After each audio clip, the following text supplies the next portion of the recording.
incredible. All right, let's wrap up the discussion and get to the program. It's 7:13. We have 63 participants. Tonight, this is the program night for the Garden Photographic Society, for those of you who are catching up. John Gerlach, he earned his wildlife ecology degree from Central Michigan. And after graduation, he followed his passion to become a professional nature photographer and photo educator. This program will cover the latest techniques in wildlife photography with examples from Kenya, Iceland, the Tetons, his home in Idaho, and now South Texas. Mm-hmm. He will show photos, talk about his gear, and how he gets sharp photos and proper exposure. Next month, we have May 20th at 7 p.m., we have a program from Keith French presenting photographing abandoned buildings and getting the most out of their environments. That's May 20th at 7 p.m. I will send out the links.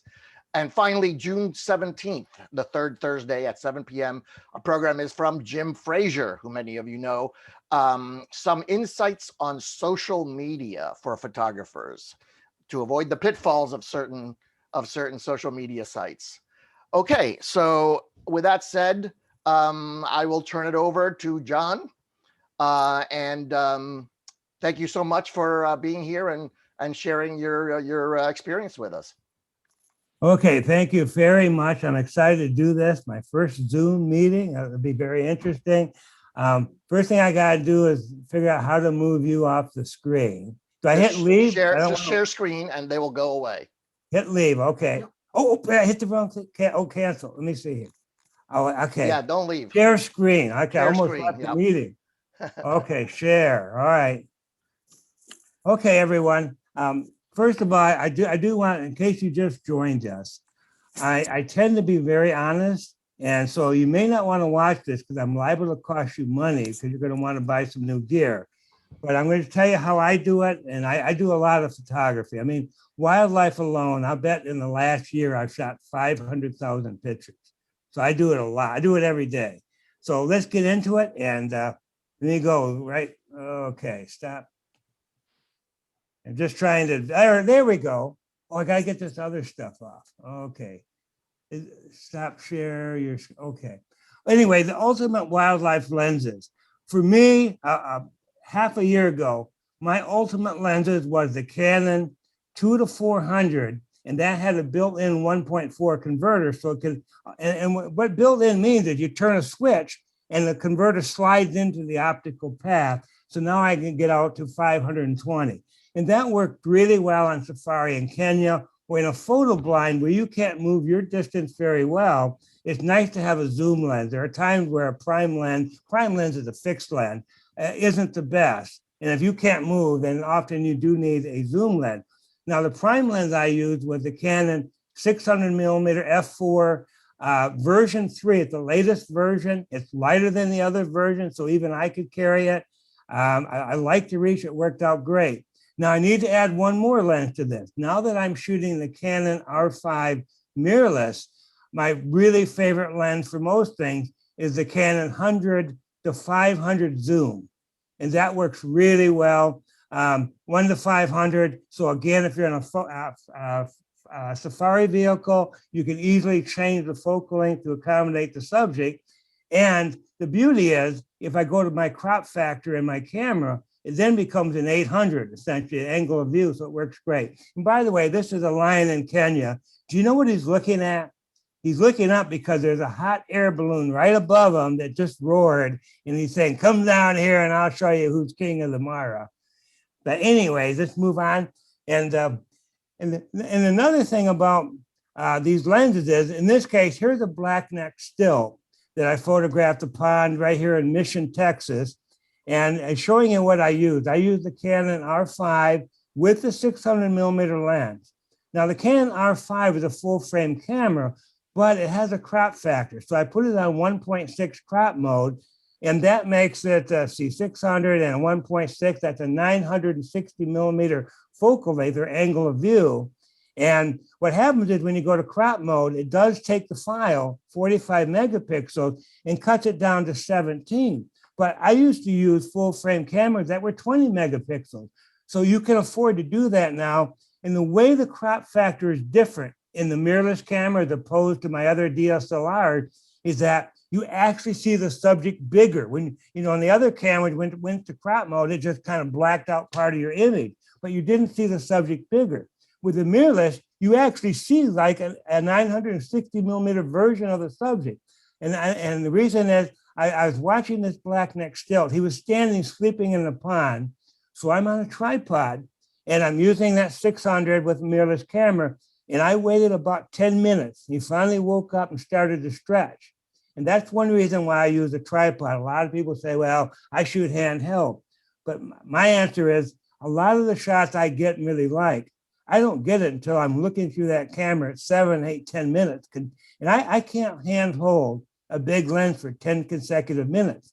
And if you put it down and wait for the action to happen, when it happens, you can't get it up quick enough to get on the target. So I'm on the target for long periods of time, waiting for it to do something cute.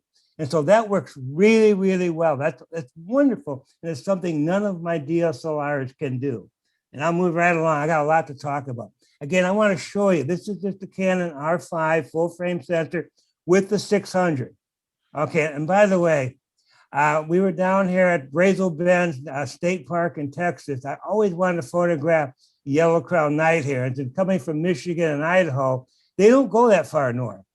Well, at Brazil Bend, they're all over the place. I mean, there's no problem photographing yellow-crowned night heron. And so here's one with a 600, and then I put it over on the crop mode, and then here it is crop. That's all in camera. And this is what I'm seeing. When I look in the viewfinder of that electronic camera, that's what I see when it's not cropped. When I put it on the 1.6 crop mode, this is what I'm seeing. And the reason, everyone say, well, you just crop when processing, and there's no advantage to doing it in the camera. Well, yes, there is. Because when you can see the subject that much bigger, you can see, is its eyes open? Is its head looking your way a little bit or looking the other way when I wouldn't shoot? Are there distractions in the way? And because it's bigger in the frame, I know more when to actually photograph. So it's been enormously useful to use the crop mode. And again, even in crop, it's still a 17 megapixel file. I mean, how big do you need these things? Okay, and then here again, I'm using the 600 in the 1.6 crop mode. They happen to have baby owls nesting right at the visitor center in the park there at Brazil Bend. And here he was sleeping at first. And then eventually he did wake up. He's just looking at me, and I'm essentially using a 960 millimeter lens. And what I found was, remember, I'm using eye focus. And what happens is when you use eye focus, when the camera sees the eyeball, a little red square goes around the eye, so you know you're locked on. That works really well. And on this owl, it was going back and forth between the eyes because they're equal distance, a little red square. But it's so comforting to see that red square right on the eye. If you don't see it, it hasn't detected the eye. Like on some of the bigger shaggy mammals, like a moose, sometimes it can have trouble, certainly on bison. And then here's another version. And these are all what I saw. I mean, I haven't cropped them much after that. I cropped them in the camera using the 1.6 crop mode. And what I've done is I've actually assigned that mode to a button on the back of the camera rather than having to hunt through the menus. I just customize certain buttons. I push the button and it brings it up, and I just turn the dial one click and I'm in crop mode or I'm in full frame mode. Those are the only two that I use. And then you can go even more. I mean, look at this yellow-crowned night heron. This was the first one that I found here in Texas. And so I was excited. Just sitting there as a little rookery, but I couldn't get any closer because there was a pond with 2 big alligators in it looking at me. So I can't get any closer. And so to get this shot, and this is what I was seeing in the viewfinder, this is basically my full frame shot, but to get it on a tripod, I'm using a Canon 600 with the 1.4 converter. So now it's 840. And then in the 1.6 crop mode, I've essentially got a 1344 millimeter lens. And again, the eye focus will go right for the eye. And all the pros I know who said, well, we're having trouble getting sharp pictures with teleconverters, we're finding out that the problem really wasn't that much with the optics, is that it's just hard to get those old cameras to focus accurately with those teleconverters on. But now that the camera focuses on the eyeball, even with 2x, and I haven't tried it yet, but the experts I know who have say it's amazing how sharp things are now because it actually focuses right on the money. And another thing is that eye focus, you don't have to AF microadjust. It's over with. I love that. I'm good at AF microadjusting. I'll talk about it coming up for your DSLRs, which I do all of them. But with eye focus, don't have to do it. And then here, I'm using my Canon 100 to 500, f7.1. And I actually shot these handheld because I was moving around. And this is at a little pond in Mission, Texas, which is really odd. It was a great pond to photograph ducks on. And the only reason I found it was I got an appointment to get my vaccine at Walgreens down in Mission. And when I drove to Walgreens, I found the pond. It was full of these wild ducks that are tame. I mean, they're real friendly. And this is a fulvous whistling duck. And so I handheld it. And another thing is the mirrorless, it has IBIS, which means that it has in the body image stabilization rather than in the lens. It does better than the ones in the lens. It gives you another 3 or 4 shutter speeds of stabilization. So here's just a couple versions of this fulvous whistling duck. And then I want to show you again a little bit about processing. The way I do my exposure is I tend to do things very simple. If you were to watch me shoot, you go, man, he shoots so efficiently and simple. I mean, I don't do a lot of complicated things because I find out what works and I keep doing it. And the way I get exposure is my camera, that again, the mirrorless camera has it in the viewfinder histogram. I just run it over to the right and I take a shot and I look for blinkies. If you'll notice right up here on the left side, that's an unprocessed crop of the one on the right. And you see the red, that was the area that was blinking on the back of my camera. Those are the flashing highlights. So what I normally do is I simply set my exposure to produce the first blinkies, and then that's the exposure I use for my exposure. Now, I know a lot of people say blinkies are bad, blinkies indicate overexposed areas. Well, what they forgot is that the blinkies and also the histogram are both based on a JPEG embedded in the raw file. I shoot only large raw files. And so when the first blinkies show up, that only is referring to overexposure in an embedded JPEG. The raw file can cover a bigger dynamic range. So you're not overexposing the raw data yet. In fact, most cameras, you could go a stop more before you actually start overexposing the raw data. So as soon as I get the blinkies, I just go with it. And I've had no trouble with exposure the last 2 million pictures I've shot. It's not even an issue anymore. And for some of you who knew me and took my workshops in Michigan, you knew I used to spot meter with film and compensate and all that. All that's over with. It's so much easier today. And again, I just love those yellow-crowned night herons. And let me tell you that eye focus would find that red eye so easily. It's amazing. Okay, now let's talk about birds in flight. What I do is I have single shot shooting, which I almost never use. I probably would use it for landscapes and close-up, but for wildlife, I'm always on high-speed continuous shooting. In this case, I'm using like a 1DX Mark II back then at 14 images per second. Now what I do is my camera, my 1DX Mark III can go, I don't know, it's like 16 shots a second. And of course, the R5 mirrorless, when you use an electronic shutter, it goes 20 shots a second. The only problem is there's no way to cut it back. I wish there was, because sometimes I don't need 20 shots a second, although I could pick another shutter mode. And what I do is I track the subject, and when it looks like there could be a shot, I shoot a lot of pictures. I shoot a lot. And what I like to do is I'm waiting for action. I'm waiting when two animals are coming together. I'm watching them. And as soon as they come together, I shoot as many shots as I possibly can. And that's why I use continuous autofocus. And then AF microadjusting. For about 7 or 8 years, I was using the DSLRs. And AF microadjusting, what that means is when you put a camera and a lens together, they're trying to give you good autofocus. The problem is, it's really hard to make this camera so the distance from the lens to the sensor is exactly the same distance as from the lens to the focusing mechanism, which is probably up in the pentaprism, where it has to be. And it's not at the sensor plane because the shutter's in the way, the mirror could be in the way, even though sometimes you can lock the mirror up. And so it's hard to make that distance the same. So generally, most camera and lenses don't quite focus right on the money. It might actually focus slightly behind the subject, like the eye of a bird. That's called back focus. Or it might actually focus slightly in front of the eye. And so that's called front focus. And so a lot of cameras have given you a way to AF micro-adjust that. And the target I use, remember, I'm a cheapie. I don't buy those $100 things that help you to AF micro focus. All I do is I just take a $20 bill and I tape it to a wall. And then I think I can show you, yeah, right in here. Oh, I can move that too. This is my target. I set up on a tripod and I point it right at that hair, the one single autofocus point. And then what I do is I'm using ambient light in my garage. I like to use my garage because there's normally there's no wind in there. There's normally no rain in there unless the roof is leaking. But I like to do it in the garage, but it's dark in there. But I use an LED lamp so I have enough light for the autofocus to work. But then I actually expose it with flash at like 1/4 power. And what that does is the flash duration is so short that it eliminates other sources of vibration. Like if you're touching the camera, all kind of jiggling something, you want to eliminate that, because when you're doing AF micro adjustment, all you're doing is trying to see how accurate does my lens and camera together at the unit focus on the target. That's what you're doing.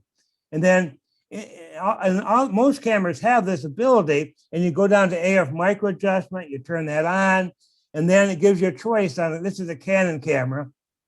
You can set all the lenses to have the same amount of micro adjustment, which makes no sense to me at all, because every lens I've tested required a different correction. And by the way, most lenses require a correction.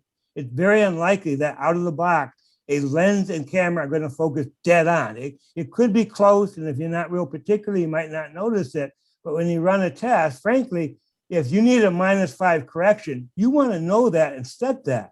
That's pretty far off. And the worst one I ever saw was my Canon 100 to 400 that needed a -9 correction. That's a lot, because I bought the new one. And I said, man, I thought this was sharper than that. And I ran the test and I found out that was quite a bit off. And all you do is set on -9, and now you're right on the money. And what it does is it gives you scales. This is the Canon one again. The W stands for the wide angle lens. Suppose you've got a zoom lens, 100 to 400. Well, the wide end is 100 millimeters, and the T is telephoto end, that's 400 millimeters. Well, I have never run a micro adjustment for the wide end, because if I'm shooting at the wide end, I'm probably shooting manual exposure anyways, or manual focus, so autofocus doesn't matter. Normally, I do the telephoto end because I'm stalking something. When I get close enough, which means I'm usually at the longest focal length of my zoom lens, I'm going to start shooting. So that's why I want to make sure it's done. And what I do is I shoot 3 shots at -20. And I do that target, $20 bill. And between each shot, I take it out of focus. I make the camera focus and I fire. And remember, I expose it with flash to eliminate all other sources of vibration, because I want to see how well it focuses. I do it 3 at -20, 3 at -15, -10, -5, 0, +5, 10, 15, and 20. And then I put them on my computer, and I use Canon Digital Photo Professional. I blow the pictures up to 100%, and I look at the hair on the left side of that guy's face, and I look and find out who gives me the sharpest picture. Now, if -5 was the sharpest one, sharper than 0 and -10, I know right around -5 is the correct one. But it could be -6 or -7 or -4. So then I'll actually go and do another test right around let's say -5.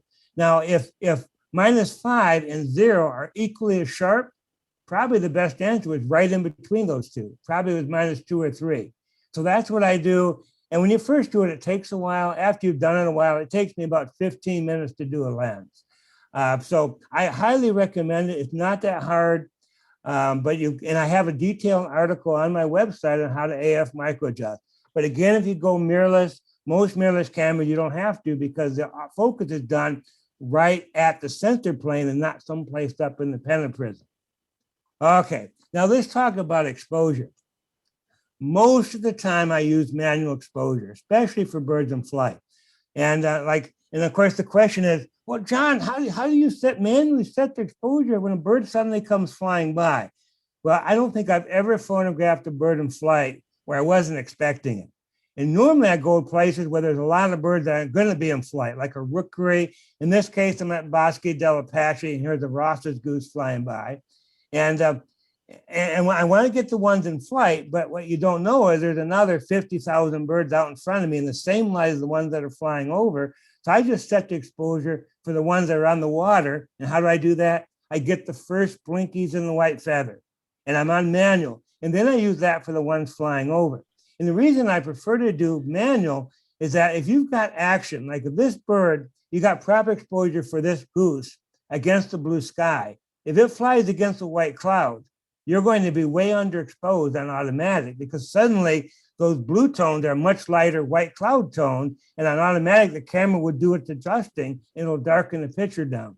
So that way the background, as the background brightness changes, it can throw you off. On manual, once you've got proper exposure set, it's still the same on the goose. It doesn't matter what the background is, it keeps proper exposure.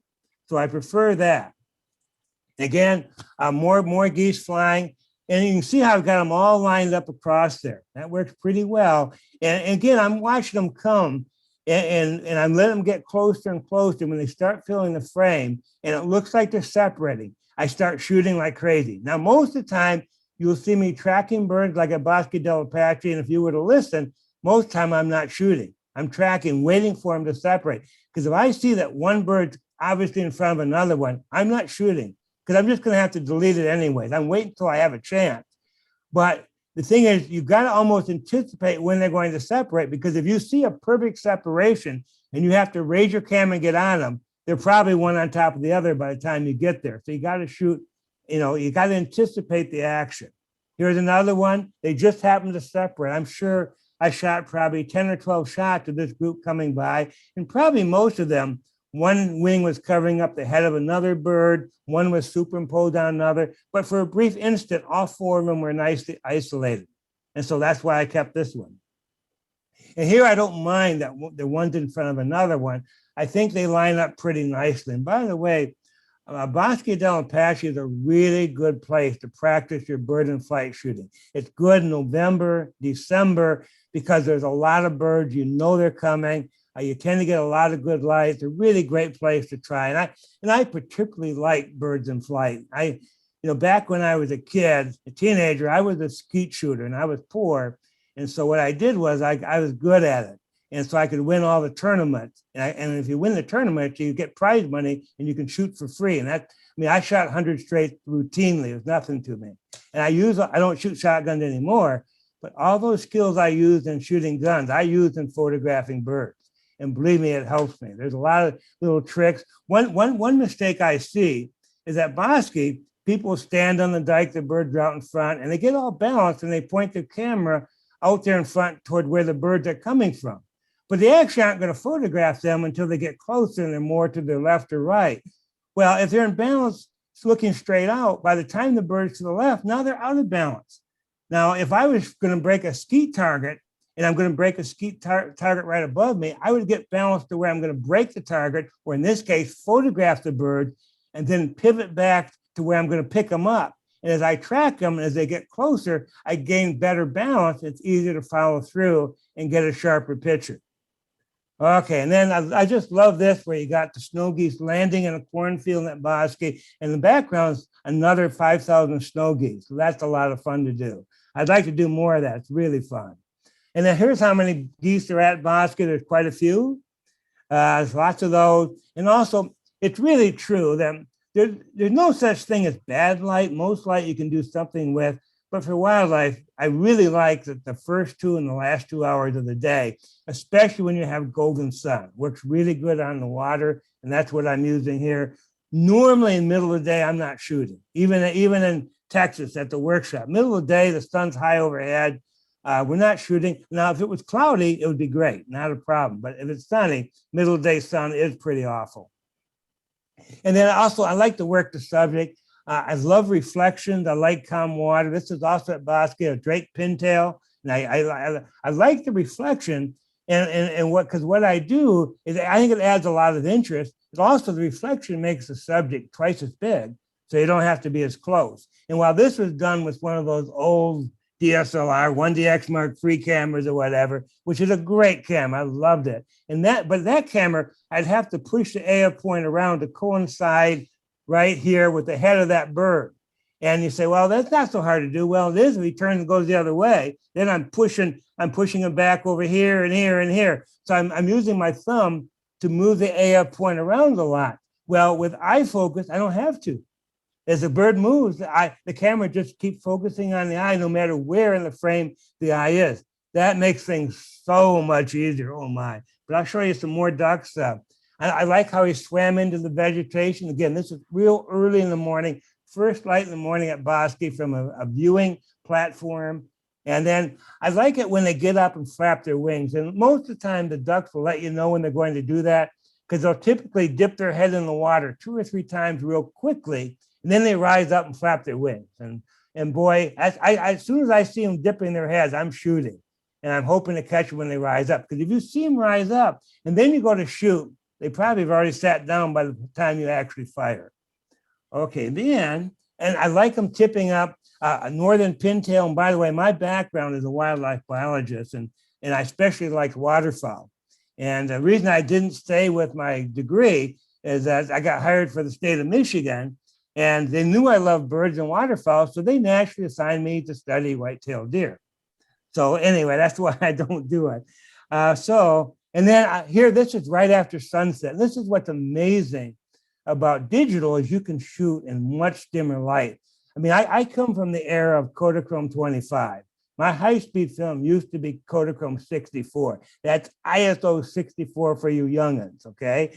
But anyway, it's so nice. I mean, now I routinely use ISO 1000, and the new Canon R5 camera, a lot of the pros are going up to 8,000, 12,800 now. It's getting better and better with every generation of camera. Doesn't matter if it's Sony or Nikon, they're all really good. And then the other thing I do with wildlife is when I see a really good situation, I work it. And I told you I'd be honest, most people don't work situations. I was at Bosque, and there was a little pond in late afternoon light, and the drake pintails would fly around about every 5 minutes and flutter and land in the pond in front of me. When I saw that happening, I stayed there until the sunset. So I had about 40 chances to do pintails coming in to land in the pond. And most people who saw me, they'd get out and they'd wait for 1 or 2 and they'd leave. I'm going, this is a perfect situation to do pintails in flight, and they don't take advantage of it. I mean, the light's perfect, they're coming in, it's wonderful.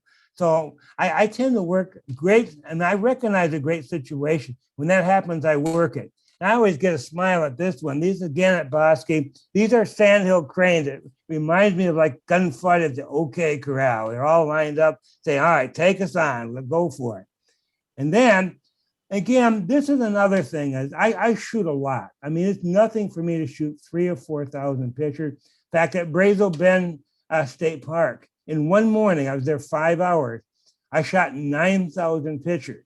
And when I say that online, so a lot of guys say, man, you're a sloppy shooter. You're just wasteful. I tend to be really precise. I don't have to shoot nearly as much.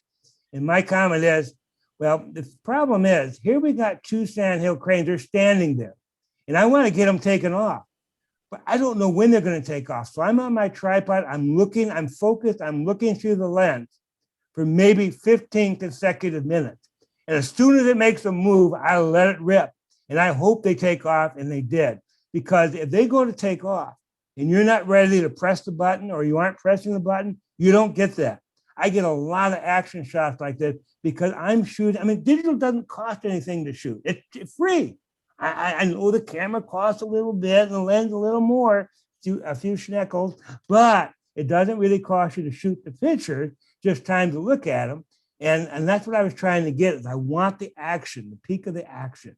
And again, birds in flight. Now, sandhill cranes are easy to do in flight. It's sort of like photographing a big jet airliner. They're a big bird. They fly in straight lines. And I like this one because you can tell it's a downstroke because the feathers on the end are bent up because of the pressure from the air. And then I wanted to get a sandhill crane against the moon. And at Bosque, a lot of people do that. Well, when I was there, those sandhill cranes wouldn't have anything to do with that moon. They didn't go anywhere near it. But I'm not that patient. After a while, I said, you know what? I want a sandhill against the moon. So what I did was the same night, this is one I did in silhouette and there was no moon. Well, this is where it comes in to really know your camera. I mean, I'm a person, when I get a new camera, I go through every menu item in that camera. There are no mystery menu items in my camera. And one thing that Canon cameras can do is you have multiple exposure. A lot of the Canon cameras, you can actually go to multiple exposure, which could be 2 or more shots, and there's a way to select an image already on your card, and the camera copies it. And then that allows you to shoot something else into the picture. That is, I often add a moon. I just shot it right there out in the field. The crane I did 20 minutes earlier. Now the moon's up, the sky's dark, and I just used live view and shot the moon into it. And when you use live view, you see the silhouette of the crane, and then you point it at the moon. You can also see the moon. So then you can zoom in and out to get the moon the size you want. You can manually focus on the moon, and you can also compose it all in real life time. And what's sad is most people have those Canon cameras that can do that. They don't know it can. That's not paying attention to what's in the camera. I'm sorry, I'm being too honest with you, but I'm often amazed by what people don't know. And I try to get it out there because it's really a useful tool to know that you can copy a picture already on your card and make that the first of a multiple exposure, and then add other stuff. Okay, then I like early morning light. This is a hand northern shoveler, fun to do. And this is also at Bosque. And I'll move right along. Let's go to Iceland. In fact, Iceland, I went there. It's a great place to go. A lot of waterfalls, a lot of interesting landscape. I like birds a lot. It's a little tough on birds. Most birds, there are not a lot of them. They're a little bit skittish, except for the Atlantic puffins. They're easy. You can walk right up to them. You can almost pet them. And so they're fun to photograph. It's windy there a lot, but you're close. And so you can do pretty well. And I'm using like a 300 millimeter lens. This is full frame. And of course, they nest right on, or they land right on the top of the cliffs. But fortunately, you come from the back in the field toward the cliff, because the cliff might be 2,000 feet straight up. So if you're afraid of heights, it can be a little bit challenging. I'm afraid of heights, but I stayed away from the cliff, and I always leaned away too. And then I was there in June, and I'd love to go back in July when they're feeding their babies and bringing in all these fish in their beak. That'd be fun. This one just got nesting material, but I like the pose. And then they're nice little couples. They're bigger than pigeons, but they're really adorable, as you can tell. Now let's go to Africa. I've lived a tough life. I've had to go to Africa over 40 times. I'm just kidding. It's been wonderful. I've always wanted to go to Africa. So when I was 31, I led my first tour, and I've led about 40 tours to Africa. I know it really well. I have more friends in Nairobi than I have in my hometown in Idaho. I know a lot of people there, but I love the acacia trees. Here we are at sunrise, got some nice antelopes out there in the picture. And then the best exposure method. Now I use a lot of manual exposure, but in Africa, I find out you're way better off to use auto ISO. Now I know a lot of people are Aperture Priority fans. I know that. I'll do my best to try to get you out of that. Do you understand Aperture Priority? It does keep your aperture where you want it, but so does manual, and so does auto ISO. So you don't gain anything by that. Aperture Priority has one big problem. And I used to beg my Safari clients, please do not use Aperture Priority. And the problem is, if you're photographing a giraffe out in the sun and you got 2/50th of a second, you're on a beanbag in a safari vehicle, no problem. But then you say, oh, let's go do the elephants. You're on the other side of this little forest here, and we'll go through the forest and come up on the other side, and we'll do this big herd of elephants. Oh yeah, let's go do that. So you sit down, you're not paying attention, you're on Aperture Priority.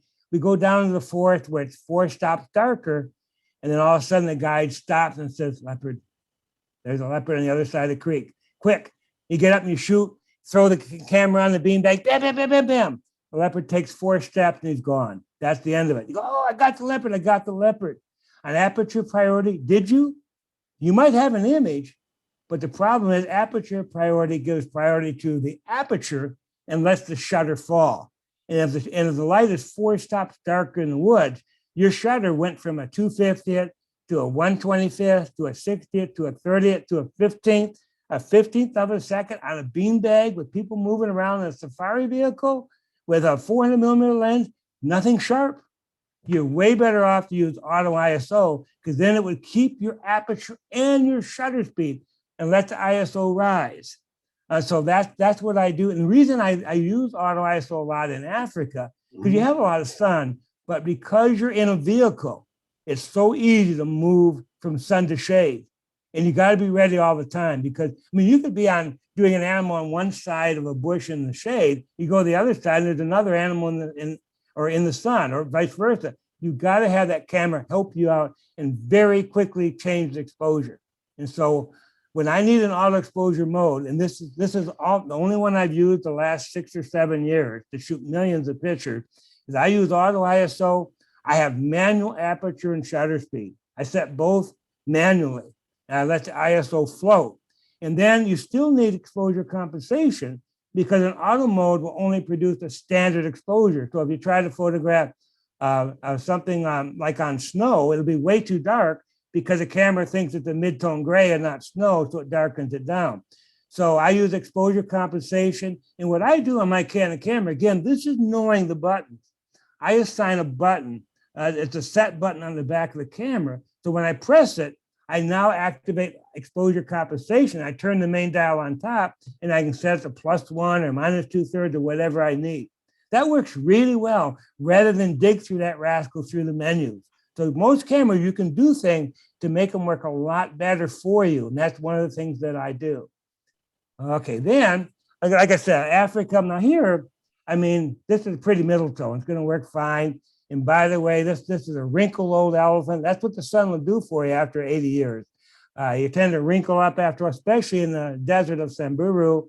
Rhinos are fun. This is a white rhino at Lake Nakuru. And every white rhino has a pet cattle egret that goes with it. And by the way, we have cattle egrets here in Texas, and they're actually from Africa. And somehow they flew across to South America, and then they moved north, and now we have a lot of them in the US as well. Okay, I like doing the draft. I mean, you really haven't seen the draft until you've seen one on safari in Kenya. And what I like here is I like the hill behind it. So I don't, because so often on a draft, you have a horizon and often you got a vertical subject and the horizon goes right through the neck, cuts it off. I'd rather not have that. So I like to find a draft that's got a hill or a forest behind it. So I don't have a horizontal line that cuts the vertical subject right in half. And again, in the old days, what I would do is I would move my AF point over here. So I'm constantly using my thumb to move the AF point around. I don't have to do that anymore. The camera now will automatically find the eye and focus. All I do is compose. It's so easy, wonderful. Okay, and I always look for action. I look for when two animals come together, they're probably going to do something. And so I'm always shooting. As they come together, I shoot. You know, if it's not doing anything fun, I just delete them, no problem. I shoot a lot, I delete a lot. I mean, to me, I did well. If I shoot 5,000 pictures and keep 50, I did really well because they're 50 good pictures. And the rest of them I just get rid of. And quite often, and when you're shooting 20 shots a second, frankly, a lot of the pictures are identical. I don't need 5 identical pictures. I just need one. So I keep one and I delete the rest. Okay, and here, this is a Cape buffalo. This is this is probably more dangerous than a lion if you were to run into it during the daylight in Kenya. They're either going to run or they're going to take you out. And the old white hunters knew that Cape buffalo are dangerous. If you hurt one, he's probably going to hunt you down. And this is a cow, and she's watching. And even though she's seen safari vehicles all the time, she's still watching. Of course, she has a baby right here. What's amazing is we were actually heading down to Lake Nakuru to photograph the flamingos at first light. And so I'm photographing before sunrise. And that's amazing that you can do that now, because growing up in the Kodachrome era, I mean, now you can shoot in light that we never used to be able to shoot for before. And I think most of you probably remember those times. And here we're in a kind of like a car wash. This is a defaced water buck, and it's standing there for 10 minutes while it lets these red-billed oxpeckers work over it. It's eating, what they're doing is they're eating all the insects out of the fur. And then this is a big antelope in Kenya. This is called an eland. Really a big animal. It's amazing to watch. I love how their horns are all twisty. And then this is a female kudu at Samburu National Park. I don't have a good shot of the male. I'd like to, because they have a wonderful set of horn. But the kudus are so delicate looking, very nice animal. And they're a desert animal. They have big ears to dissipate the heat in the hot environments of which they live. And this is a Basia Oryx. And imagine getting poked by one of those horns. And those are horns, and they're not antlers. Antlers are shed every year. Horns aren't. They grow for life. And they're an amazing animal. The two kinds of zebras we photograph on safari in Kenya, the common, and this is Grevy. This is the one in the desert. It's actually bigger than a common zebra. The stripes are narrower and the ears are bigger to, again, help dissipate the heat. And then here is Grant's gazelle. You know what a white-tailed deer is. Where Kenya, they have like 30 or 40 different animals similar to white-tailed deer, different kinds of gazelle. And what's amazing is people say, wow, Yellowstone's full of animals. Well, in one day in Kenya, you're allowed to see more animals than you'll see forever in Yellowstone. It's nothing to see 30 or 40,000 individuals during the migration in Kenya. This is a Gerlach at Samburu National Park, and I love how they stand up on their hind legs and they feed on obviously the leaves got to be a little bit tastier higher up. So that's what they do. They stand on their hind legs. And then this is a wildebeest. You've all heard of the great wildebeest migration where they cross the river and the crocodiles go snap, snap, snap. And it's been said that when God made animals, he made wildebeest out of the leftover spare parts, because they're really an odd-looking animal, but they run really well, and everybody's eating them. So they breed like rabbits. They're really good at breeding, and there's millions of them because, really, every cheetahs, leopards, everybody, crocodiles, lions, everybody wants them. Hyenas, and here's the lion. On our safaris, we don't see a lot of lions at Samburu National Park, but in the Mara, we normally get on lions every game drive. They're very common in the Mara. In fact, at night when you're sleeping in the tent, you'll hear them roaring just outside your tent there, they usually have a barbed wire fence or electric fence to try to keep them back. But somehow the lions have learned it's not a good idea to eat the tourists inside the park there. So they don't do much of that. But anyway, and what I do is you can see my angle. Most of the clients, most people shoot from the roof hatch, which to me makes absolutely no sense if you're photographing a short animal like a lion. So I always go and shoot out the lowest window I can. And I feel you get a better viewpoint rather than shooting down from a roof hatch. And then here we got a mother lion coming. In this case, we saw him walking down the hill. So we drove ahead. And these lions, you got to understand, they are not afraid of the vehicles. All their life, they've been around vehicles. The cubs here, they come up to the vehicle, they play with the mud flaps on them. It's just a friendly thing for them. And so what I do is I want to get them both sharp. Well, as they're coming toward me, the cub is further behind than the mom. And I can't get enough depth of field to get them sharp. But I'm watching them, and I see that the cub is now picking up steam. And eventually he's going to catch up to mom. So as soon as it looks like he's starting to catch up, I'm shooting. And I keep right on shooting until he's ahead of mom. And by doing that, I get a few pictures where both of them are perfectly sharp at f5, 6, or 8, which I had to use to keep the shutter speed up. So again, shoot a lot of pictures and be willing to delete a lot. Because if you wait for them to get perfect and you check very carefully it's exactly the same distance, by the time you shoot, the cub's ahead of mom. It's not going to work. You've got to anticipate the action. And here's that, by the way, that's that leopard example that I use. This is one. And we were photographing out in the sun. And I fortunately had two clients who I convinced to go off Aperture Priority to go to auto ISO. And so everybody got it. Now I know it's not the best leopard picture ever. You're just walking along. But if that's the only leopard you saw on your safari, wouldn't you like to get a sharp picture of it? Auto ISO would do that. It'll keep the shutter speed, maintain it. Yeah, ISO will float up. But I'd rather deal with a little bit of noise than having nothing sharp. Because to me, if nothing sharp, it's just a throwaway. And then here, a lot of birds in Kenya. You think we have birds here. Kenya has about 1,500 species of birds there. They have a lot of birds.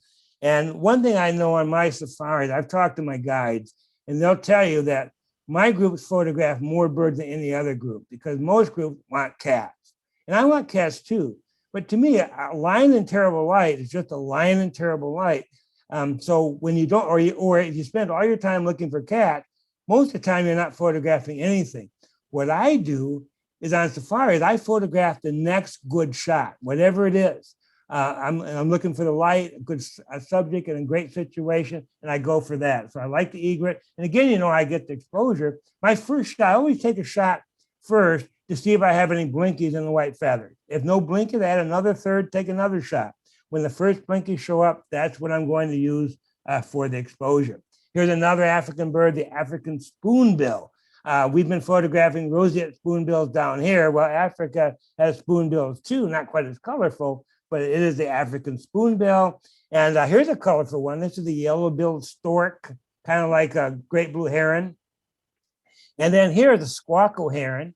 And what I like here is I didn't do this so much back in the film days, but the digital, because of the shadow highlight control and because of the dynamic range that the sensors can cover, I like backlighting. This is the backlit squawko heron. You can see the lights coming from behind. I like how the light rims this whole bird right here. It makes it more three-dimensional.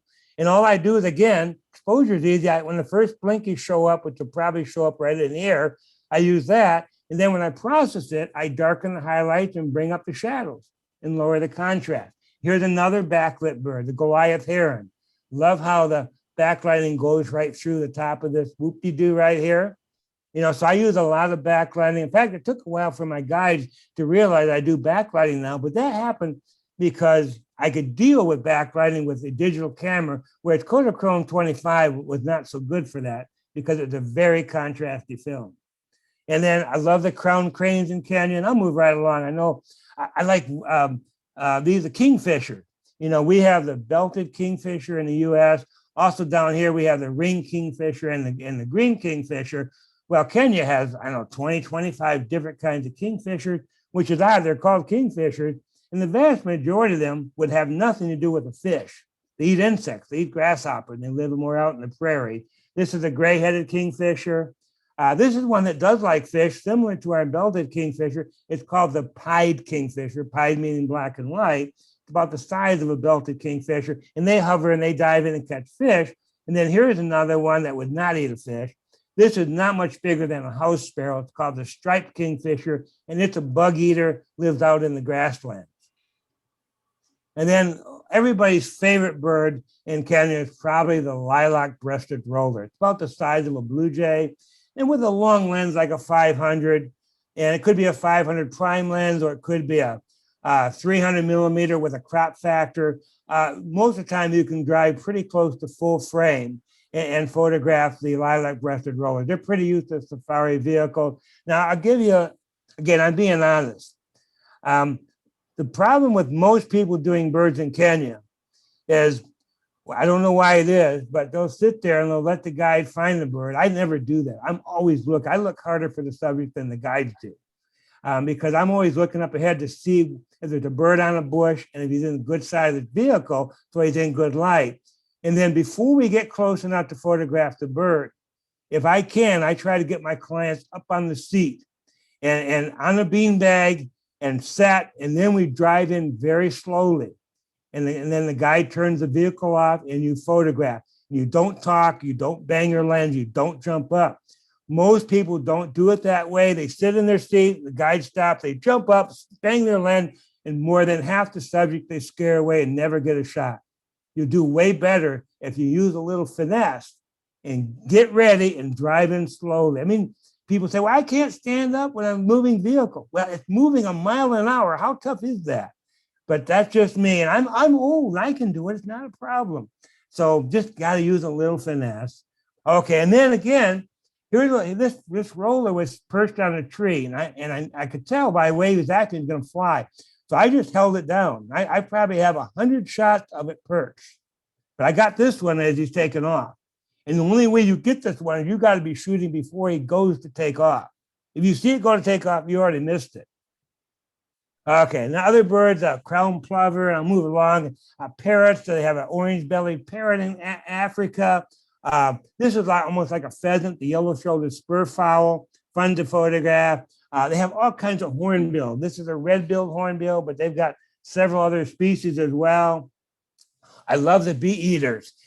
This is called the little Beeeater. Good name. It's a little guy, and it's a little Beeeater, and they nest in holes in the riverbank, but they eat bees. They sit out on a favorite perch, and they look for bees, and they go, when they fly out, they grab it, bring it back, they whack it against the twig, they pull the stinger out, and they eat the bee. So they're actually well named.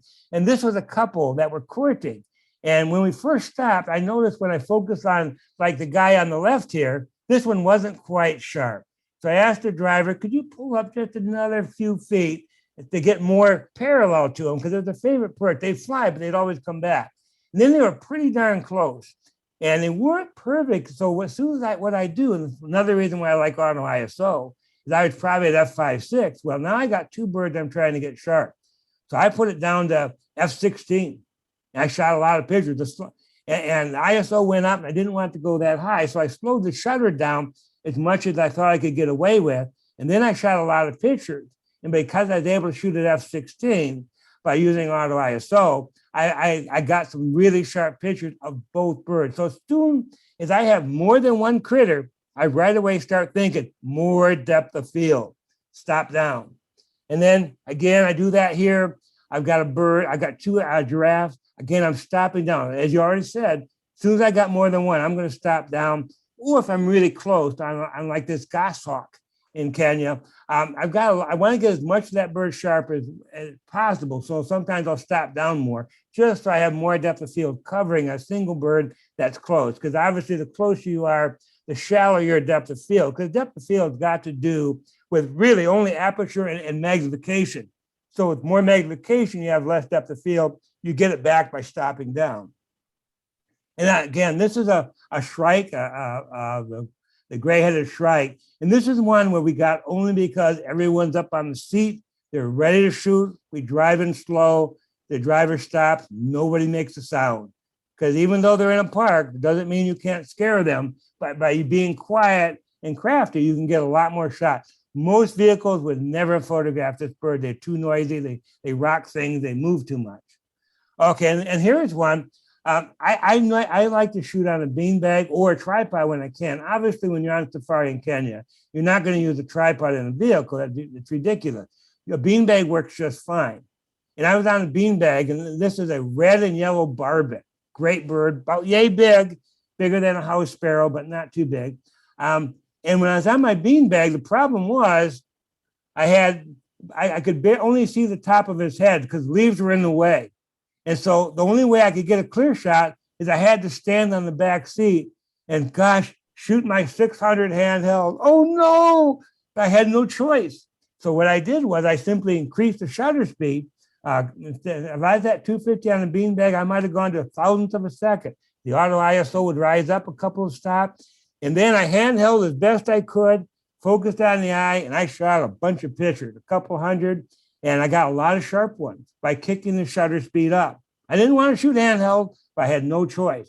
And of course, nowadays, I could easily do that with my new Canon 100 to 500, put it on crop mode to 800. The IBIS is like 3 stops better than having image stabilization in the lens. Works way, way better. And then here's that Beeeater again with a bee. That was so much fun. He'd fly out, catch it, got his bee. And then this is the smallest falcon in Africa. This is called a pygmy falcon. Oh, just a little guy, really cute though. And again, we got the shot because everyone was willing to get up on their seat and be ready to shoot. We roll in, turn the vehicle off, we get the shot. If he had to jump up, he probably would have flown. Okay, let's change the topic now. This is my friend Roger Trentham, who did the workshop with me for a while in the Smoky. Now he's retired and he's got grandkids, so that's what he does. But he was out one year and using my custom-made floating blind. Now, I'm being honest with you guys. My favorite kind of photography is birds in a floating blind. And here's one I made at home. Now I have other one. And this is and a floating blind is not a boat. I want you to understand that. You see, he's wearing chest waders. Here, chest waders, and there's a hole right here. And he stands in the hole in this very shallow water, and then he tippy toes out toward deeper water, and obviously this will float up around his armpit. And these are elbow mats. Put your elbows on there, got a big lens there with a Wimberley. In fact, I think I have a picture of the inside. There it is. That's without the camo. That's my custom home floating blind. Got all this structure. You can see the Wimberley head here. This is a 600 millimeter lens with a converter on for 840. And that's what it looks like inside. And then we put the camo on. That's what the birds see. They see a big eyeball. That's it. But in a floating blind, it's nothing for me to be 15 feet away from the bird. I mean, I have baby ducks, wild ducks, where if you were walking on the shore, you couldn't get within 75 yards of them. In a floating blind, I've had baby wild ducks fall asleep and they drift over and they bounce against the blinds. You know, I have birds land on the lens. I have them land on my head up here. It's almost like it's as close as you can get to being invisible for photographing birds. It's incredible. Imagine being out in the marsh full of birds and got fog and muskrats moving and everything's oblivious to you. And you can move around. You can, if the background's not good, you can move. If you're not close enough, you can go closer. You can back up. You can change the shooting angle. Unbelievable.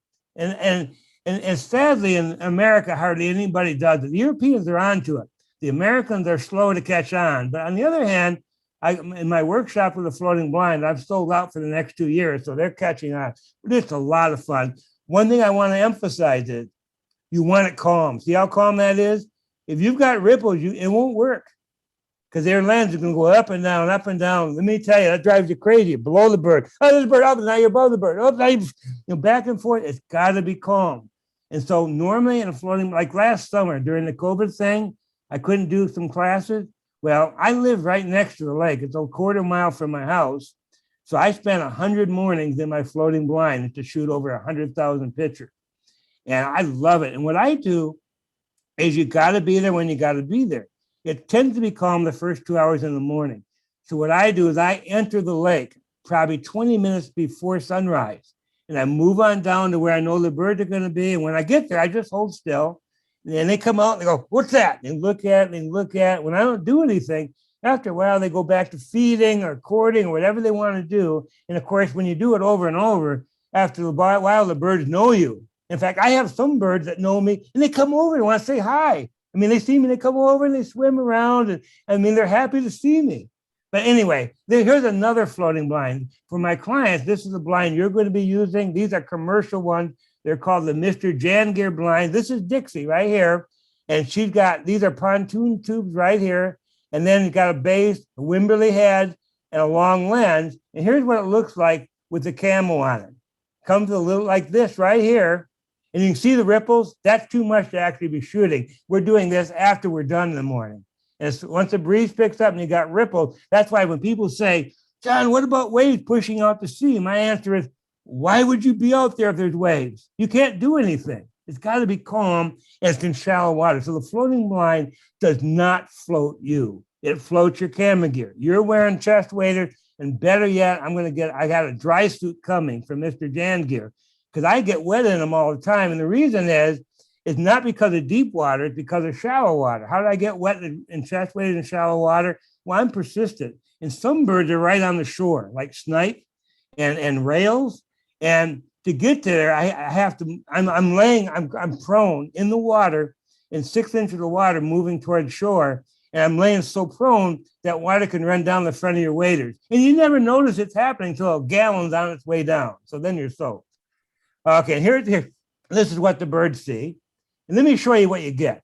I started doing this as soon as the lake started opening last year because we had to cancel the hummingbird tour. And so as soon as it opened, we had red-breasted mergansers coming in. And so, I mean, look at that. I mean, this isn't a crop picture. That's what I was seeing in my viewfinder. I had red-breasted mergansers 15 feet away from me.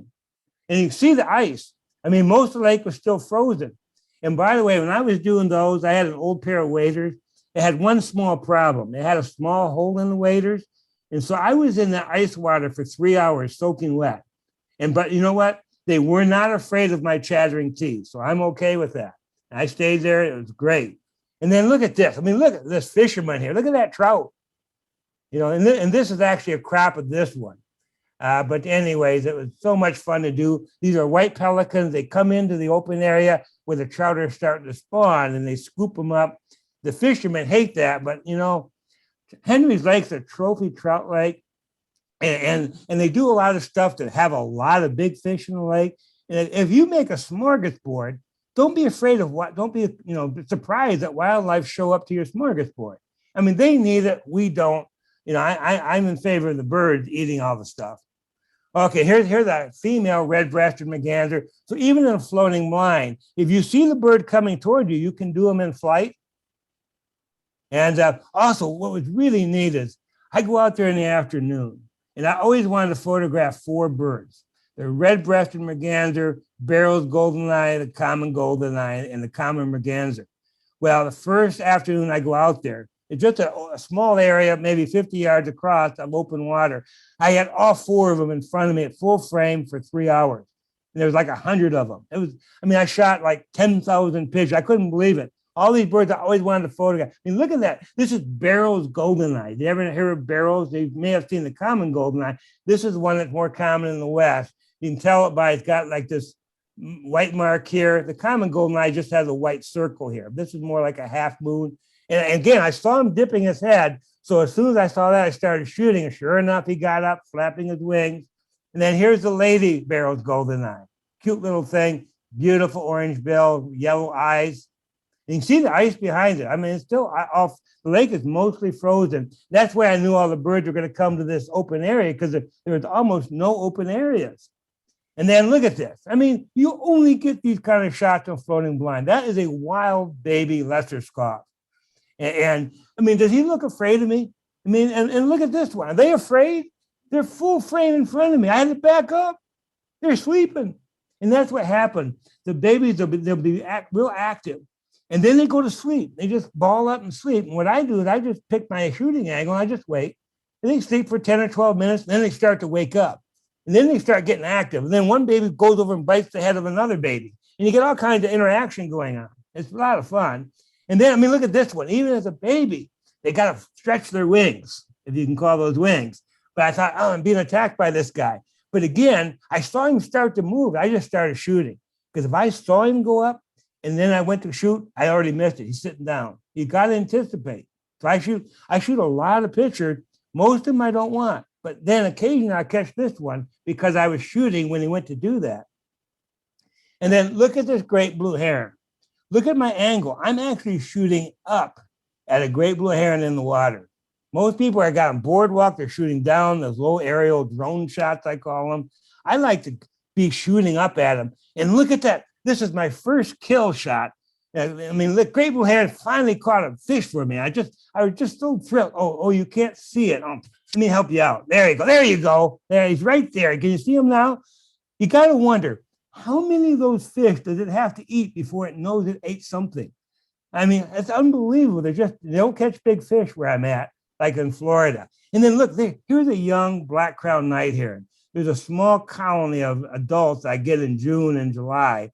And then, well, actually in later July, sometimes the babies come out, and this is a youngster, young of the year, hunting. And what was amazing is I saw him from 100 yards away. In a floating blind, I just moved in until I was full frame. I mean, this is what I'm seeing in my viewfinder. I didn't need to get any closer. I'm full frame. Here's one version. Here's another one. I mean, look at the shooting angle. I'm actually shooting up at a black-crowned night heron, a youngster, that's hunting along the edge of Henry's Lake where I live. And then this is a little bit older baby duck. It's called a bufflehead. And I like getting them diving. And again, to get these diving shots, you got to be shooting before they go to dive. If you see them start to dive, you've already missed it. And then this was so cute when I saw this. Here's Mama Bufflehead with a little gray and white puffballs behind her. Now, Bufflehead's a small duck, so the babies are like golf ball size. They're so adorable. It's so much to photograph. They're pretty common. I know some of my floating blind people will get to photograph those in Idaho. They're pretty common, fun to photograph. And then here he is, a little guy, and I'm close. I mean, this isn't a big crop. I'm as close as I need to be. I'm probably at the minimum focusing distance of my lens. And by the way, that's what I like about the mirrorless lenses. They all focus closer than the other lenses. And here, and the hard part about this was to get his eye open. So I go, make little noise. And occasionally he'd open his eye to see what it was and back to sleep. Well, then eventually he started to wake up and then he would open his eye more. But I wanted to have an eye. And of course, back then, in the old days, which was before November, I had to move the AF point. I'd use my thumb and push the AF point over the ear. So then when I press the shutter button, it'd fire away. And by the way, I know a lot of you have been following me, and I may have taught some of you back button focus. I started using it when it first came out in about 1992. I no longer use back button focus. With the new things on cameras today, it makes no sense to me whatsoever to use back button focus. And I have that article on my website as well, where I talk about what it does and why I do not do it anymore. And now that I have iFocus, it's even another big reason why you do not want back button focus. And one of the problems I had is I have to have the autofocus right on the eye. So my thumb was pushing it around all the time. And then you got to hold the button in too, in order to actually focus on the eye and then fire the shot. I found it's a lot easier. Just move the AF point, get the composition, move the AF point with your thumb over to where it needs to be, press the shutter button, take the picture. That works a lot better for me now. And it's only because of advances. Now, back 25 years ago, there was a 20-year period where back button focus, there weren't as many AF points. So therefore, it made perfect sense. It doesn't make any sense today. It really doesn't. Okay, and I like how he's yawning. Again, you notice I'm working with the reflection as much as I can. Oddly enough, I'm not getting quite as distinct a reflection, and I'm wondering if it's such a low angle that I'm losing it. So I'm going to do some tests and see if I need to get a little higher up in the blind to get a more clear reflection. And here he is. What this baby has done is moved into the reeds, and he's anchored in the reeds, sleeping, and occasionally he would open his eye to take a look at me. And then, like I say, I like to get out there early in the morning. This is a young mallard in the fog. So a lot of times on the lake, before sunrise, it's foggy. And so you go through the fog and the ducks are in the fog and it's real moody. It's just wonderful to be out there. And then, like I say, remember how I get wet by going into shallow water and water runs down the front of my waders?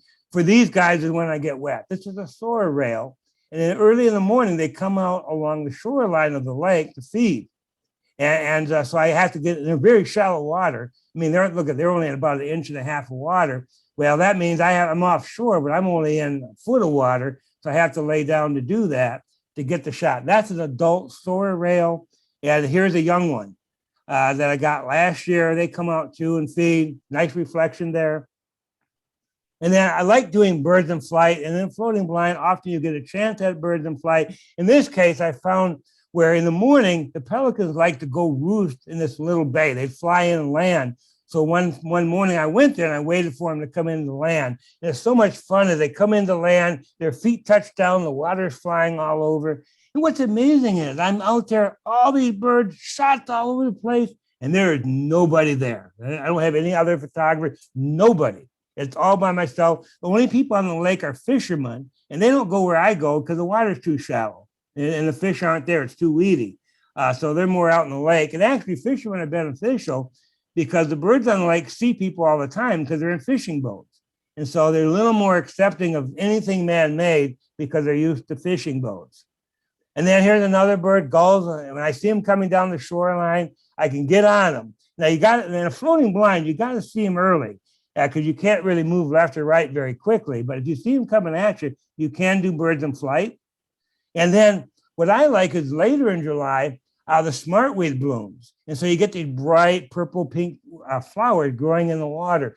Let me tell you, any aquatic bird in those pink flowers is adorable. In this case, it's a female ringneck duck. And then it also had a baby, nice bright yellow baby to go with the purple flowers. I mean, again, these are only shots you can get in a floating blind. If you were in, people say, well, I'm going to use a kayak. They see you. They're going to take off. They're not going to put up with you. But in a floating blind, I'm hidden. I look like a muskrat house. So I can get shots that's the only way I know to get them. And it's so relaxing. And I'm old. And to me, a floating blind is like no effort. I mean, I'm walking in the mud, but you understand the blind is holding me up. It's supporting me. And also, when you're in waders, you're fairly buoyant. There's a lot of air in there. And so you're really not sinking into the mud. It's actually some of the easiest photography I do and so productive. Okay, I want to show you this one. It took me a couple seasons to figure out how to do this. How do you get the whole series of a baby duck diving? First of all, if you see them go to dive, you already missed it because they go from sitting there to underwater. It takes about 1/2 second and they're gone. And so you've got to, so what you do is you get around the babies and they don't dive all the time, but when one dives, that usually gives the idea to all the others, hey, let's dive for food. So they all start diving, which is amazing. It's chaos. Imagine 14 babies going this way and that way. All of a sudden, boop, boop, boop, boop, they're all gone. And you swing over to another one, boop, boop, they're gone. But occasionally, and what I'm looking for is when they're diving, when they go sideways, because then my depth of field will cover them pretty well, rather than head on or have them looking the other way. When they're sideways, and the other ones are diving, I just got to hope the one I'm on will dive. I just start shooting. And sometimes they don't dive. And you know what, 20 shots a second, if that baby doesn't dive in 5 seconds, you got 100 shots of him sitting on the water. They're easy to delete. But here's a diving sequence. He's just starting to arch up. Now he does this one, that one, that one. Feet under. Now, if you go and wait to see him start to dive, you might be able to catch this one. All the rest you miss. I know from experience. I can't, and I'm quick. In other words, I can react to him starting to dive and shooting. It takes me 1/2 second, which is not nearly fast enough. You got to shoot before they go to dive. And the other thing about this is, I also learned to get a sharp picture of this, 1/1000th of a second will not do it. You need a 4,000th of a second. The problem with that is, 1,000th of a second works for all the birds that are just sitting on the water. And so, but to get to a 4,000, I have to really up the ISO. And I don't want to shoot at ISO 8,000 all the time, especially for a duck sitting on the water. So again, auto ISO comes to the rescue. As soon as I see babies diving, I just right away run the shutter speed up to a 4,000th of a second. That actually automatically pushes the ISO up, but that's what I got to use to get the shutter speed to capture this series pretty sharp. And I have a lot of these series now. I've got canvasbacks, lots of babies diving. It's really fun. Okay, enough of the floating blind. I love it. It's wonderful. But another thing I do is I use a water drip. A lot of people photograph birds at their feeder. I do too. It's fun. But only so many birds eat birdseed. Not everything likes birdseed, but most birds like water. And so what I'm doing here, you can actually see a couple birds. I got a red-breasted nuthatch. I got a mountain chickadee here, another chickadee here. And what I did is, this is in my front yard. My yard is the woods. I ran a hose down here about 80 yards. And I've got a little adapter to the hose, running a little hose up here, running it across the back of this stick. And it's dripping down. This is a natural cavity in this rock in the woods. And so it's dripping. And in September, I do really well because September is bird migration time. You get all kinds of warblers and flycatchers and all kinds of birds are migrating south. And what happens is I have it dripping. It makes a drip, drip, drip, drip, drip.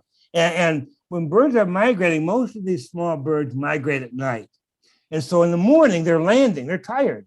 And so they land in the trees around my house. And they hear the dripping water and they're thirsty.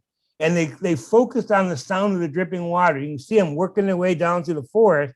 And then they'll come down to the water and they might take a bath, like a red-breasted nuthatch, or white-crowned sparrow came in, or this is a redstart. He heard the dripping water. He arrived that morning, heard the dripping water, came down to redstart in winter plumage. And this is a vireo. And I didn't even know this vireo. It's called Sutton's vireo. I didn't even know they occurred on my property because I've never seen one in the summer. But on migration, they come from Canada and they come through. And so I was able to get a photograph of it. And it doesn't come to a seed feeder, but it likes dripping water. And that's what we're going to do down here in Texas, is we have feeders too, but it's hot here and dry. A lot of the birds love the water that's provided, so it's extremely productive. So think about using water and try to make it natural. Too many setups are, a stick and an obvious cutoff and too man-made. Try to get it as natural as possible. And here's a dark-eyed junco that came to my little pool. It's a natural cavity in the rock and dripping in there. And he take a bath. And What I found though is this is last September, when I had my DSLRs. And unfortunately, when you shoot, they make noise. Well, about 40% of the birds would hear that noise, and they don't know my place. They just arrived that morning. They hear the noise, they're gone. They take off. Well, now the Canon R5 has a electronic shutter. And the first time I tried it, I go, what's wrong? What's wrong with this camera? It won't shoot. All I saw was the viewfinder flickering. Well, it was shooting. It's perfectly silent. It makes no sound whatsoever at 20 shots a second. So when I'm doing these birds now in September in the dripping water, you can be sure I'm going to be using an electronic shutter, no sound. Oh my gosh, will that make it so much better? Another reason why I would never go back to a noisy DSLR. I'm just being honest. I'm not going back. And then let's go to the Tetons. Dixie and I, we lead 4 trips in the Tetons. I can see the Tetons from my house, about an hour and a half drive though. And in winter, I mean, you have bighorn sheep at the refuge there. It's nothing to find 25 or 30 moose in the morning. They're real tame. I mean, you got to stay 25 yards away. So they don't know that though. So you got to keep backing up. They're totally unafraid of you. I mean, they're real easy to photograph, easy to find, really good for wildlife photography in late November and December. And the reason it's so good is, see these bull moose? After they're done breeding, the bull moose go back to a boys club. And there might be 7 or 8 bulls all together. And they like a plant called bitterbrush. And it grows out in the sagebrush flats. Now, do you know how easy it is to find 8 moose out in sagebrush in the snow? Pretty easy to find them. And then I'm moving right along. Let me see, go to South Texas. This I just did. This is a Puriloxia. Puriloxia is how you say it. And what I want to talk about here is a little bit about composition. There are 4 angles I really pay attention to. One is the head. That's why I like when I use the crop factor. I like it because in the digital camera or the mirrorless camera, you actually see a big image of the subject. So you can see how the head is positioned. Is it looking away? Is it looking toward you? Are the eyes open? So I'm always careful about the head angle. Also, the camera height. I don't want to be shooting down on them or necessarily shooting up. Of course, there's always exceptions. I tend to be like eye level or shooting slightly up. Also, the sun angle. Sometimes you want side lighting, front lighting, or back lighting. So I pay attention to the sun angle. And I also pay attention to that shooting angle, which determines your background. If I have an angle and I have a bad background, if I change my shooting angle, can I have a better background? And so I always pay attention to these angles for everything I photograph. Here's some of the birds we're getting down here in South Texas. This is the little ground dove. So much fun. And this is what I'm seeing in my viewfinder. They come in close. The birds are only 8-10 feet away. We like doing cardinals in flight. And what he's actually doing is you can see a little bit of peanut butter right in here. And we just dug a hole in the back there, filled it full of a suet mixture. The birds would come right in. Just fun to do. And then here's a happy couple cardinal, mom, female, and the male. And I got lucky there. They just happened to land there. I swung over, my eye focus grabbed an eye, I fired. I got about 5 shots off, one of them flew. And I didn't even know I had it because it was so quick. It was like an instant. And it's one of the best shots I got. And I've already had several people want to buy a print of this, which I'll probably do once I return to Idaho. And then green jays. I mean, you've heard of blue jays. Well, down here we have green jays. They just get across the Mexican border, and you photograph a lot of them at Laguna Seca. They're a very common bird at the setups. And then we're also going to another refuge called the Martin Refuge, where the lady feeds the birds meat and stuff to keep them around. They also nest in the Martin Refuge because it's the only area that's not been developed. It's about, 100 acres of solid native brushland, thick. Everything else is a subdivision. And the Harris hawk, there's like 6 of them that are, when she goes into the refuge, they follow her truck to where she's going to put the food out. They're real friendly, so they're fun to photograph. Caracaras are a dime a dozen down here. When you put out the food, they come in, they're amazing. They're actually in the falcon family. They don't really look like a falcon, but they are in the falcon family. That surprised me. They're a big bird, fun to photograph. And also at the blinds here, at Laguna Seca. We had some cedar waxwings come by, and water is premium here. I mean, they can get food usually, but water is hard to come by where it's dry. So this one's taking a drink. A lot of sparrows come in. This is called the Lincoln sparrow. And what's amazing is I find this is a common nesting sparrow at my home in Idaho. And of course, they come down to Texas to winter. They're not dumb. Let's go where it's warm. Okay, the other bird, you'll photograph the golden woodpecker. I think it's a golden crested woodpecker, or I forget the name now, but it's a beautiful woodpecker down here. And here's a caracara in flight coming in to the food was put out. What they do is they just buy a chicken, and they've learned buy a frozen chicken. And so it takes, because otherwise, if it's not frozen, they tear it apart and fly off with it. But a frozen one, they got to hang around and work at it. So you get a lot more time to photograph them. And they're real tame. I mean, the guy who owns the ranch, he can walk out there, and the caracara, they back off about 20 feet and look at him. So they're pretty tame. And then also, this is one of those birds that I've always liked this. It's a tree duck. They call it the black-bellied whistling duck. They're real common down here in Texas. You see them all the time. And this is a pond I found in Mission, Texas, on the way to the place to get our shot. And so after we got the shot, I went and we checked out the pond, and it was full of these ducks. They're wild, but they like to go to this pond. I guess in the afternoons, the kids feed them some stuff, and there's hundreds of them. And so fun to photograph. And I'm using a long lens, working the reflections in the pond. Here's one taking a bath. So this is a black-bellied fulvous whistling duck. Here's one coming in, and they're fun to watch come in because they drop their legs down. They have these great big legs hanging down as they come down to land. And then here is black-necked stilt. Again, I showed you an earlier one, and most of the time they were sleeping. So I just stayed on them. I waited for them to do something like stretch or preen. And this one started to preen. And then here he is. Again, I like the reflection. And this is the fulvous whistling duck. And I saw it swimming around the pond. And most of the pond wasn't very pretty, reflecting buildings and stuff. But I noticed, see the ripples here, the brown? There was a small area where it's like this. And I noticed it was swimming right for that ripple. So I waited for it to enter the ripples, and I fired the whole time it was in the ripples because I like the reflection. I like the color of the ripples right here. Okay, now let's go on. Let's talk a little bit more about technique. I use auto ISO, and a lot of stuff online. I want to warn you, there's a lot of advice out there on the internet, and some of it's really good. A lot of it's really horrible, though. And the problem is, if you're learning, you don't know what's horrible and what's good. So you got to be really careful. A lot of people say, well, I use auto ISO. I restrict the shutter speeds. I don't let it go below a certain shutter speed, and I limit the ISO. Well, if you need ISO 50,000 to do Sasquatch, that's what you need. So why would you limit it? Why would you limit the shutter speed? I mean, it's easy enough to see the shutter speed is slow. And so I got this lion on the last safari I did to Kenya. We were going out to do sunrise. So the sun's not even up. And here's a male lion sitting right out in the open. So I know the light's dim. So right away, I'm using a 600 millimeter lens on a beanbag.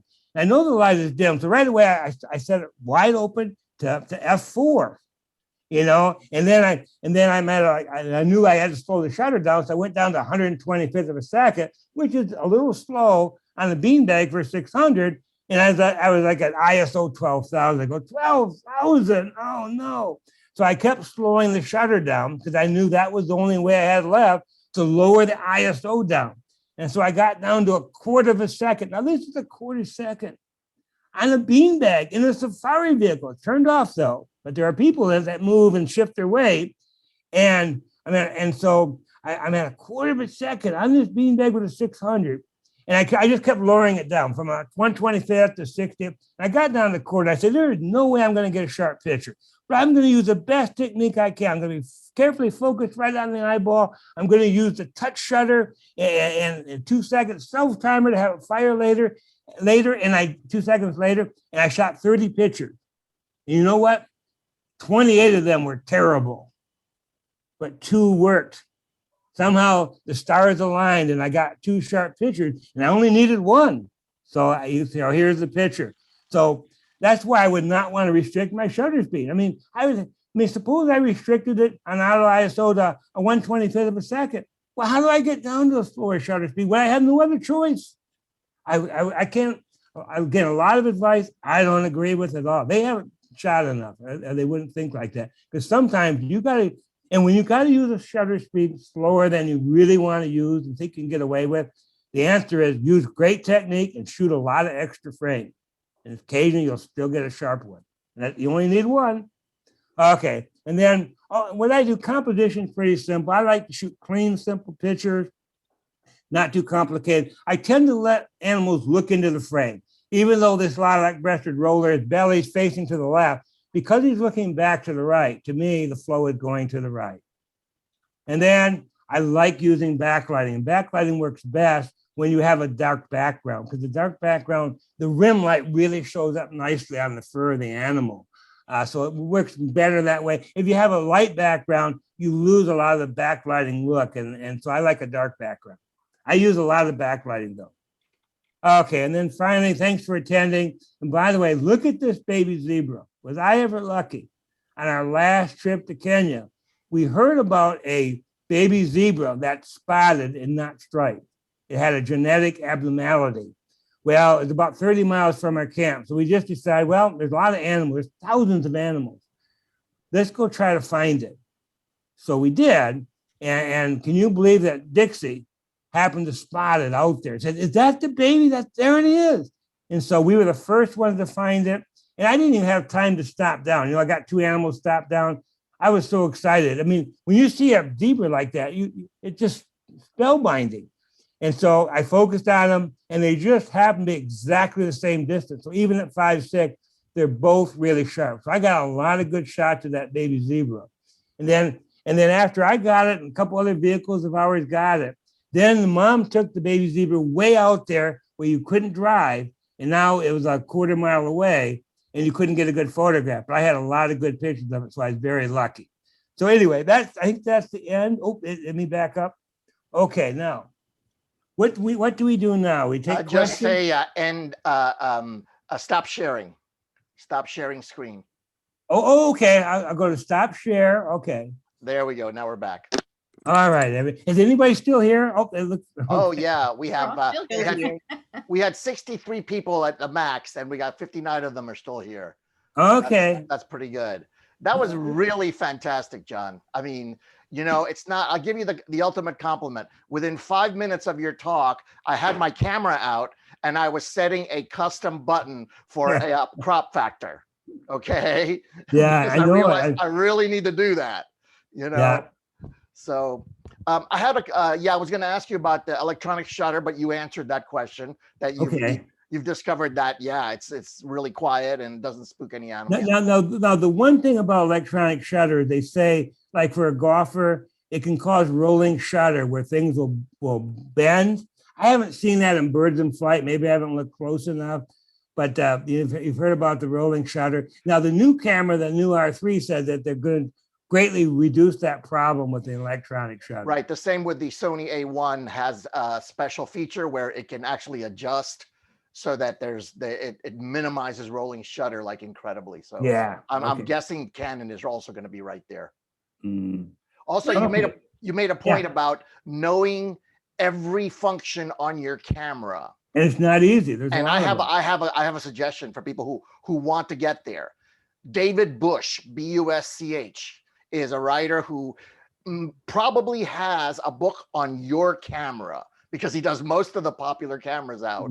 Yeah. And he goes through every single setting in every menu and tells you not only what it is, but should you use that? Yes, use that. Set it like that. Or don't set it like that. You know, he gives you his opinion. Yeah. And, you know, or for this type of shooting, that type of shooting, it's extremely valuable. The David Busch books, you can get them on Amazon. Yeah, I've read some of those. He does good books. Yes, he does. So that's my recommendation. With the mirror camera, do you need to get new lenses for that? The mirrorless cameras?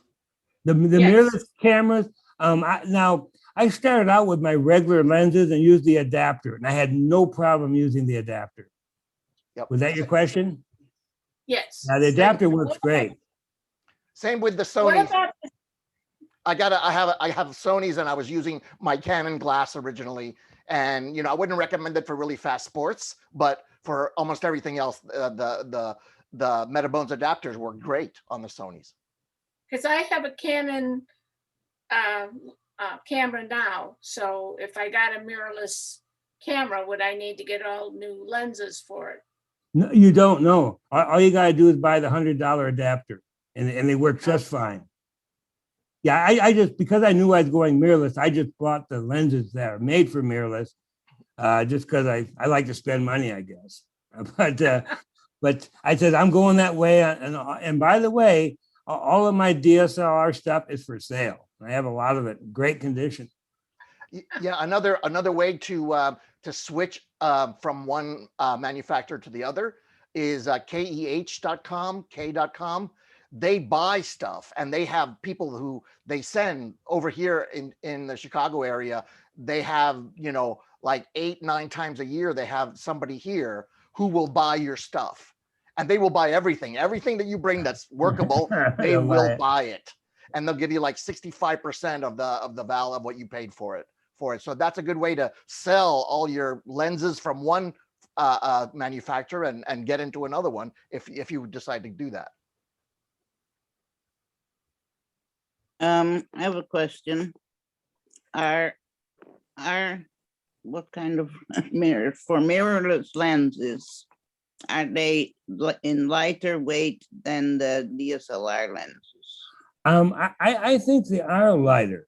Yeah, I would say they are. It's like my 100 to 500, way lighter than my 2 to 4. I mean, they're not huge. Like the shorter ones aren't hugely lighter, but I would say they generally run lighter than the DSLR lenses. I would say so. Okay, because I have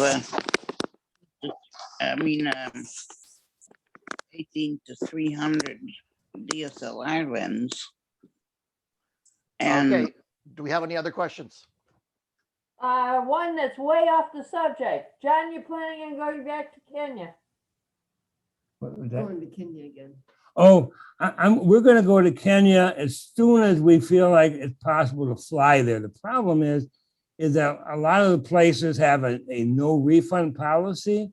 And so how do you send them $50,000 not even knowing if you can go to Kenya? And so because of the virus, we really can't plan anything until we know we can do it. But we're looking at Kenya, also Botswana, as well as the Pantanal down in South America. So we got a lot of possible plans, but we've got to be able to fly. That's happening in this country where people are getting more inoculation. But what about the rest of the country? Most of them are way behind us. Well, yeah, Nairobi was under quarantine Yeah. a couple of weeks ago. So until they open up, we just can't risk it. So you have nothing planned at this point? No, not for Kenya. We're waiting till we know when we can actually go. And John, what's the best way to find out about your programs? Your website or Yeah, my page? website. We have a lot of programs, and they're right on the first page. You just scroll down the front of the website, and we have a lot going on. We do a lot fall color. We fall color in the Tetons, which we have 2 spots left, and Michigan, which I've done for 35 years and love it up there. We also have fall color in the Smoky Mountains. So a lot going on, and now we have a couple spots left for the hummingbirds in next year in British Columbia, but sadly we've had to cancel again this year because you can't get across the Canadian border. And is that johngerlach.com? Is that Yeah, it would be www.gerlachnaturePhoto.com. oh, okay. And by the way, go down to the bottom of all of our program, and there are 5 teaching articles. And my articles are maybe 20,000 words that are heavily illustrated with photographs with captions. So they're really detailed. Remember, when I need to relax, I write articles. So I have, and I can cover a lot of stuff and get it out there because stuff that you need to know about. And I know I said a lot of stuff in there, but after you get doing it for a while, it's like nothing. I mean, it's so simple. But what you got to do is develop a lot of good shooting habits, so you just do them automatically and don't even have to think about it. That's what I do. John, what do you do about white balance? Do you just set it at auto, or do you mess I with just white use balance? auto white balance because I process, now bear in mind, I'm computer illiterate almost. I'm a little better. I process my own pictures. I use Canon Photo Professional. That's free. So if you shoot Canon, it doesn't cost you a dime. And the pictures I showed you, I spent 1 minute processing, 1 minute. I've had some problems with pictures that I took in Kenya that all seem to have a yellow cast. So I have to work to get that yellow cast out. Okay, I'm wondering what white balance you had. Now, bear in mind, I think it was Kenya, auto. yeah, but Kenya has a lot of yellow stuff, though. If you're there when they got golden grass and stuff, you got a lot of yellow. But what you can do is you can also do a mass thing where you can grab a whole bunch of them and simply reduce the yellow on all of them. You know, do a global adjustment. That's pretty simple. But what I do is I shoot a lot. I edit very carefully. I mean, in other words, I delete almost everything. I don't want a lot of pictures. I can't use them. I'll never look at them again. So I find the gems, like this last one with the baby and the mom zebra together, that stood right out. So those I kept 5 or 6. I shot 100 of that. I kept 5 or 6, deleted all the rest. That's typically what I do. I'm looking for the best one. And I'm not a wild shooter. I mean, if there's something obviously wrong with the shot, I'm not shooting. But boy, when it's coming together, I shoot a lot. So I use Canon software. A lot of people poo-poo it and they say, it's clunky, it's not very fast. My gosh, I can go through 1,000 pictures of birds in an hour with Canon software to see if I want to keep them or not. I just click, see them full frame, magnified. I don't know how much faster you want it. I think the people who don't like it don't know it. I know it really well. It's not a cataloger like Lightroom. Yeah, I don't want to catalog your images, and you can find them, keyword them, find images shot with one lens. It's just I get that. And that's something I've never done. I just use folders to organize everything, keep it simple. But I'm computer lit. I tried Photoshop and stuff. I couldn't figure it out. I'm going, I'd rather shoot than look at this computer all the time. So I do okay with the Canon software. So I just stay with that. And it's free. Oh, what was that Canon software again? It's called Canon Digital Photo Professional. Yeah, if you go to the Canon's website, you can download their free software. And by the way, I should tell you, it's designed to process raw files. So if you shoot JPEG, it doesn't work so well for that. It's really coming with a disc with your camera. What's that? Right. It comes automatically when you buy a Canon camera. You'll get a DVD. Well, it could, but you can just go online and download it. Right. Because I'm constantly updating it all the time. And by the way, I should mention that a lot of your cameras, you get occasional updates. Be sure to do that. You know, when you get a new firmware update, be sure to load that on there. You know, usually about once every other year or so, you'll get actually probably once a year, you'll get a firmware update. So on our website, we have an area in photo news where we have links, Sony firmware page, Canon, Nikon, so you can keep up with the firmware updates for your camera because it really makes a difference. Absolutely. John, what do you think about the micro four thirds format that I see some people going to? 4/3, that's where like it's 2x, isn't it? Yes, it may be. Okay, I'm getting cramp here, but I think that's just fine. I have friends that they shoot the Olympus, don't they? And they do really well with Olympus. They've got the 4/3, I believe, where 300 is like a 600. And that's really helpful to be able to use your crop factor or a smaller sensor to get a long lens. Because even I'm getting to an age where I used to have an 800 millimeter lens. I'm glad I sold it. It's really a monster to carry around. And I can see where I'm going to want to go to a smaller lens too. And now with the mirrorless and the higher megapixel sensors, the crop factor is becoming way more doable to have shorter lenses that also will reach out there and fill the frame with a bird further away. Now, there is a point where the bird's so small, the answer is get closer if you can. Because I'm not one to shoot dot birds. And most of the time when I shoot, what I showed you, what I'm looking at in my viewfinder. I crop a little bit, but normally not a lot.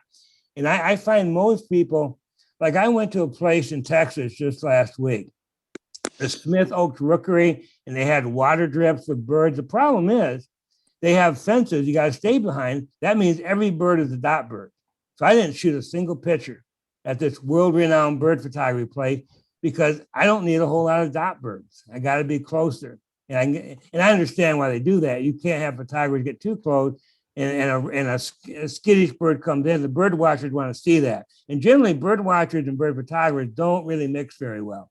We have to be closer than they do. If they can see it, they're happy. I need to see it big in my viewfinder. I got to be closer. So therefore, easy answer is I just go mostly places on my own where I can get close. Okay, who's got another question? Anybody else? By the way, don't buy an Olympus camera. They might be going out of business.